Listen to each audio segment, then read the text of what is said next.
Сәлем достар, бүгін сендермен ағылшын тілі.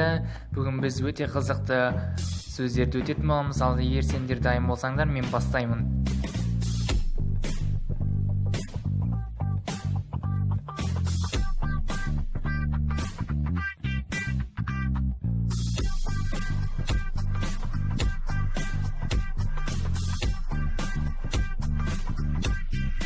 Сөздерді міндетті түрде жай ғана қарап қоймай, дәптерге түртіп алыңыздар, себебі бұл болашақта керек болатын сөздер.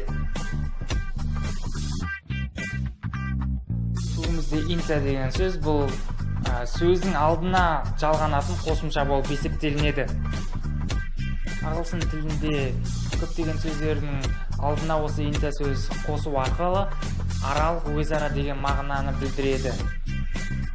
Ал келесі сөздер дәл осы инта сөзімен тікелей әрекеттесіп мағына беретін сөздер болып есептелінеді.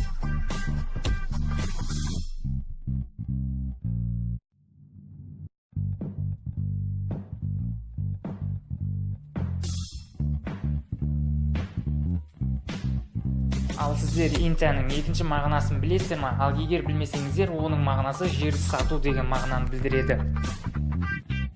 Келесі сөздерді арнайы сіздер үшін мысал ретінде қойдым. Енді осы сөздерді көру арқылы өздеріңізде сөз құрап үйреніңіздер. Бар жоғы кез келген сөздердің алдына инта деген сөз қойсаңыз, ол екеуі бірігіп бір сөзді білдіретін болады.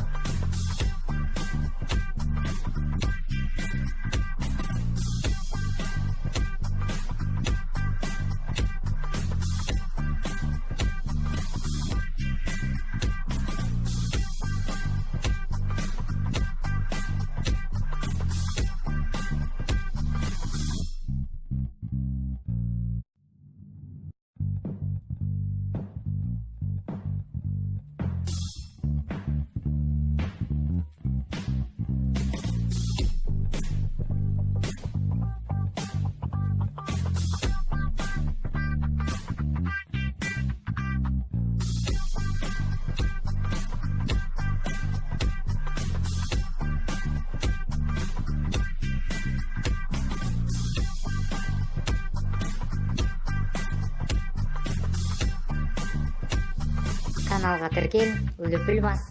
Рахмет.